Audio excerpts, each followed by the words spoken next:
कोई नहीं गरीबा के खामना है भाई खावे अमीर बंदे जिन्ना मखा कोई जिन्ना कोल पैसे ने क्या इन्हां लोकां ने आप भी कदी कोशिश कीती है कि ये जेड़े ने इस मुल्क का मफीद शहरी बन सकन, अच्छा गुजारा कर सकन, जिन्हां दा कोई कसूर नहीं कि वो दुनिया विच आए ने ते इन्हां दे घरां च आए ने। और ये बड़ा वड्डा शिकारी जे, मच्छियां बड़ियां फद्दा जे, अपने अपने जेड़ियां मच्छियां फद्दा जे।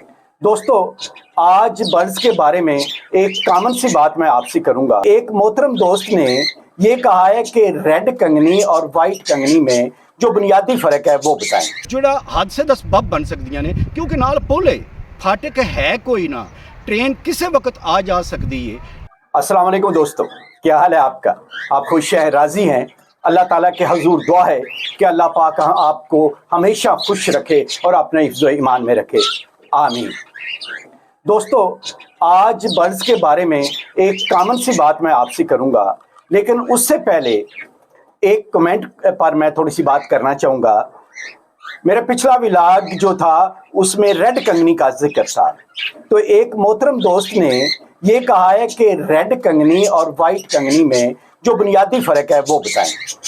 वैसे तो मैं पिछले व्लॉग में आपको बता चुका हूँ कि रेड कंगनी और वाइट कंगनी में जो ग़िज़ाइयत के हिसाब से है कोई ख़ास फ़र्क नहीं है, लेकिन आप अगर ज़्यादा गहराई तक जाना चाहते हैं तो अगर ग़िज़ाइयत को देखते हैं तो रेड कंगनी जो है ये ज़्यादा रिच है, इसमें ज़्यादा है मिनरल्स, ये एंटीऑक्सीडेंट है, और मिनरल्स की जो मकदार है वो वाइट कंगनी की निस्बत थोड़ा सा इसमें ज़्यादा है, इसमें आयरन ज़्यादा है, इसमें फास्फोरस ज़्यादा है। और फिर उसके बाद आप देखें तो रेड कंगनी जो है ये परिंदों के लिए इस्तेमाल की जाती है, बहुत से इलाकों में ये बर्ड्स के लिए इस्तेमाल होती है और तमाम बर्ड्स तकरीबन इसे बड़े शौक से खाते हैं। जबकि वाइट कंगनी जो है ये मुख्तलिफ इलाकों में ट्रेडिशनल जो डिशेस होती हैं उनमें भी इस्तेमाल होती है सॉरी, और ये जो दलिया वगैरह बनाया जाता है उसके लिए भी इस्तेमाल होती है, यानी वाइट कंगनी को इंसान भी इस्तेमाल करते हैं। और फिर तीसरा फ़र्क इसमें ये है वो है कलर। जो रेड कंगनी होती है ये रेडिश होती है, ब्राउनिश रंग की होती है, और जो ये वाइट कंगनी होती है ये वाइट से क्रीमी रंग की तरफ जाती है। मेरे नज़दीक तो इसमें यही अगर फ़र्क देखना है तो यही फ़र्क है। हो सकता है किसी दोस्त को इससे ज़्यादा पता हो। दोस्तों, यहाँ पर मैं एक बात आप पर एक बार फिर वाज़े करना चाहता हूँ। मैं पहले भी बता चुका हूँ कि मैंने बर्ड्स शौकिया रखे हुए हैं और मेरा जो एक्सपीरियंस इनके बारे में होता है वो मैं आपके सामने रखता हूँ, या इनके बारे में जो मेरी स्टडी होती है वो मैं आपके सामने एक्सप्लेन कर देता हूँ। अब इसमें ज़रूरी नहीं है कि मेरी मालूमात आपको अप्रोच करें। अगर कहीं मेरी मालूमात में आप खला देखते हैं, कमी देखते हैं, तो उसके लिए मैं माजरत चाहता हूं, लेकिन मैंने अपने नॉलेज के बारे में ही आपसे बात करनी है कि मुझे इसका कितना नॉलेज है उतनी ही बात करनी है, उससे बढ़कर मैं कुछ कह नहीं सकता। अब आते हैं हम उस कॉमन सी बात पर जो मैंने आपको पहले कहा है कि आज मैं आपसे इनके बारे में एक आम सी बात करूंगा। दोस्तों, ये बज़ाहिर आम सी बात है, लेकिन मैंने रिसेंटली इसका एक बार फिर एक्सपीरियंस किया है। मुझे पहले भी इसका पता था थोड़ा बहुत, लेकिन इस दफ़ा फिर मुझे एक्सपीरियंस हुआ है। वो ये कि दोस्तों, जब आपके परिंदे ब्रीडिंग में हों, इन्होंने अंडे दे रखे हों, तो उस वक्त आप इनको ज़्यादा डिस्टर्ब ना करें। मैंने इस दफ़ा ये किया है कि मैं इनके अंडे बाहर निकाल कर देखता रहा हूँ कि ये फर्टाइल हो रहे हैं या नहीं, या फर्टाइल हैं या नहीं, और फिर मैं इनको इस तरह बार बार डिस्टर्ब करता रहा हूँ। कुछ मेरा जो शेड है इसकी कुछ मजबूरी ऐसी है मुझे कि मैंने लव बर्ड्स के बॉक्सेस जो हैं वो पिंजरों के अंदर लगा रखे हैं, तो वो अंदर हाथ डालना फिर निकालना, फिर ये अंडों पर बैठे हुए थे, इनको उठाना, जिससे लव बर्ड्स बहुत डिस्टर्ब हुए। मेरे तमाम लव बर्ड्स के जोड़ों ने अंडे दे रखे थे, जिनमें से सिर्फ चंद एक जोड़ों ने बच्चे निकाले हैं, बाकी डिस्टर्ब होने की वजह से उन्होंने अंडे फर्टाइल नहीं किए। इसी तरह कॉकटेल के तमाम जोड़ों ने अंडे दे रखे थे, उनके डब्बे चूंकि पिंजरे से बाहर हैं तो मैं बाहर से ही देख लेता था, फिर भी चंद एक जोड़े डिस्टर्ब होते थे, तो वो जोड़े जो डिस्टर्ब होते थे उन्होंने अंडे फर्टाइल नहीं किए। यहां पर मैं एक बार फिर ये बात वाजे कर दूं, हो सकता है किसी और दोस्त का एक्सपीरियंस जो है वो इससे अलग हो, तो उनकी एक अपनी सोच हो सकती है। जो मैंने तजर्बा किया है मैं वो आपके सामने रख रहा हूं। मैं ये नहीं कहता कि आप इनके अंडे ना देखें, आप जरूर देखें, ये अंदर रहते हैं तो देखें इन्होंने अंडे दे रखे हैं या नहीं अंडे दे रखे, मगर जब इन्होंने अंडे दे रखे हूं तो फिर इनको बार बार डिस्टर्ब ना करें। कभी हफ्ते या हफ्ते बाद सिर्फ देखना हो तो एक बार देख लें, इनको उठाएं ना, या फिर ये 18 से 22-23 दिन गुजर जाएं और ये बाहर नहीं निकल रहे और आपने देखना हो कि इन्होंने बच्चे निकाले हैं या नहीं निकाले, तो उस वक्त देखें। यानी बेजा शौकिया तजस्सुस में इन्हें डिस्टर्ब नहीं करना चाहिए। ये मेरा अपना एक्सपीरियंस है। बज़ाहिर ये आम सी बात है, बज़ाहिर ये कॉमन सी बात है, मगर अगर इससे बचा जाए तो ब्रीडिंग बहुत ज्यादा ब्रीडिंग ली जा सकती है, और अगर इससे बचा ना जाए और इसे बार बार दोहराया जाए तो ब्रीडिंग में नुकसान हो सकता है। दोस्तों, आज मेरा दिल है एक मखसूस तबके के पास जाने का। आप भी मेरे साथ रहिएगा, वहां जाकर मैं दिखाऊंगा कि इनका रहन सहन कैसा है या ये कैसे जिंदगी बसर करते हैं। उनसे बातें भी करेंगे और उनको अपनी बातें सुनाएंगे भी, और आपको भी ये सब कुछ दिखाएंगे, मगर इसके लिए ज़रूरी है कि आप मेरे साथ जुड़े रहें। इस वक्त मैं सेम नाले के करीब, गंदे नाले के करीब ਜਿਹੜੀਆਂ ਝੁੱਗੀਆਂ ਨੇ ਉਹਨਾਂ ਵਿੱਚ ਮੌਜੂਦ ਹਾਂ, ਤੇ ਇਹਨਾਂ ਦਾ ਜਿਹੜਾ ਗੁਜ਼ਾਰਾ ਹੈ ਉਹ ਬੜੀ ਮੁਸ਼ਕਿਲ ਹੁੰਦਾ ਹੈ। ਇਹ ਲੋਕ ਜਿਹੜੇ ਹੁੰਦੇ ਨੇ ਇਹ ਰੂੜੀਆਂ ਫੋਲ ਕੇ ਵਿੱਚੋਂ ਕਾਗਜ਼, ਗੱਤੇ, ਬੋਤਲਾਂ, ਚੂਨੀਆਂ ਔਰ ਉਹਨਾਂ ਨੂੰ ਵੇਚ ਕੇ ਆਪਣਾ ਗੁਜ਼ਾਰਾ ਕਰਦੇ ਨੇ, ਤੇ ਜਾਂ ਫਿਰ ਹੋਰ ਮੰਗ ਪਿੰਨ ਕੇ ਆਪਣਾ ਗੁਜ਼ਾਰਾ ਕਰਦੇ ਨੇ।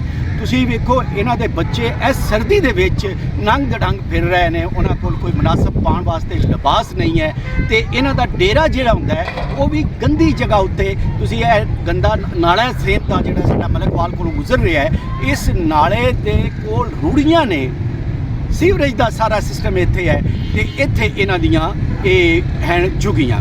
ਟਾਈਮ ਨੂੰ ਹੁੰਦਾ ਹੈ ਤੇ ਦੂਏ ਟਾਈਮ ਨੂੰ ਤਾਂ ਮਾਲਿਕ ਹੀ ਜੋ ਕੋਈ ਟਾਂਗਾ ਸਾਡਾ ਤਾਂ ਗਰੀਬਾਂ ਦਾ ਟੋਰਾ ਇੱਥੇ ਸਾਨੂੰ ਤਾਂ ਕੋਈ ਪੁੱਛਣ ਵਾਲਾ ਹੀ ਕੋਈ ਨਹੀਂ। ਗਰੀਬਾਂ ਕੀ ਖਾਮਣਾ ਹੈ ਭਾਈ, ਖਾਵੇਂ ਅਮੀਰ ਬੰਦੇ ਜਿਨ੍ਹਾਂ ਮਖਾ ਕੋਈ ਜਿਨ੍ਹਾਂ ਕੋਲ ਪੈਸੇ ਨੇ, ਗਰੀਬਾਂ ਕੋਲ ਕੀ 100 ਜਾਂ 200 ਸੀ ਜਾਂ 500 ਉਸ ਨਾਲ ਕੀ ਖਾਮਣਾ, ਮਾਰ ਕੇ ਦਾਲ ਘਿਓ ਵੀ ਨਹੀਂ ਬਣਦਾ।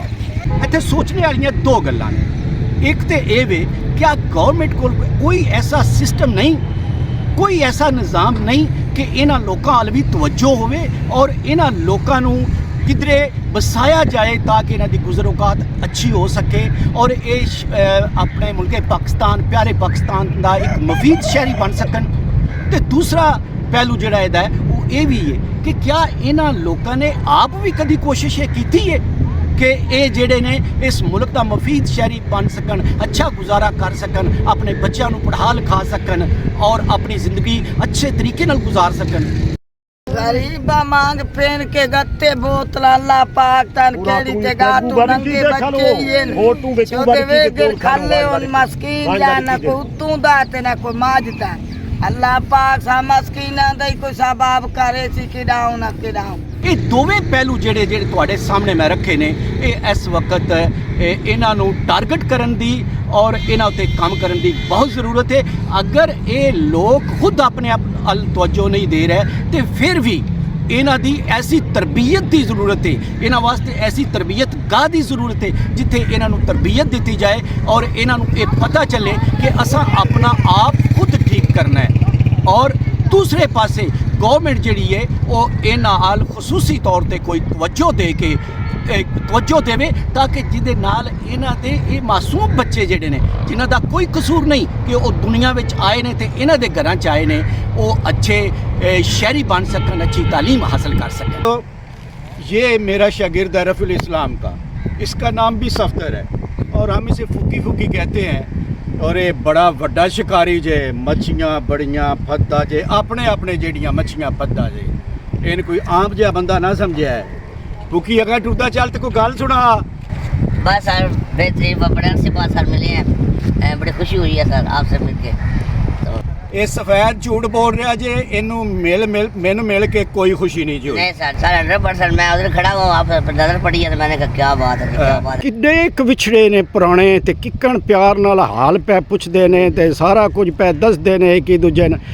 ਅਸੀਂ ਮੱਛੀ ਫਦਨੇ ਆ, ਦਾਣਾ ਲੱਗਿਆ ਇਹ ਤੁਹਾਨੂੰ ਮੈਂ ਦੱਸਿਆ ਬੜਾ ਪੁਰਾਣਾ ਸ਼ਾਗਿਰਦ ਚ ਮੈਂ ਰਫੀਉਲ ਇਸਲਾਮ ਚ ਪੜਾਉਂਦਾ ਸਾਂ ਉਸ ਵੇਲੇ ਦਾ ਸ਼ਾਗਿਰਦ ਜੇ ਇਹ ਜਿਹੜਾ ਜੇ ਇਹ ਵੇਖ ਲਿਆ ਜੀ। ਤੇ ਇਸ ਅੱਜ ਤੱਕ ਮੱਛੀ ਦਾ ਇੱਕ ਪਾ ਦਾ ਦਾਣਾ ਵੀ ਨਹੀਂ ਜੇ ਖਵਾਇਆ।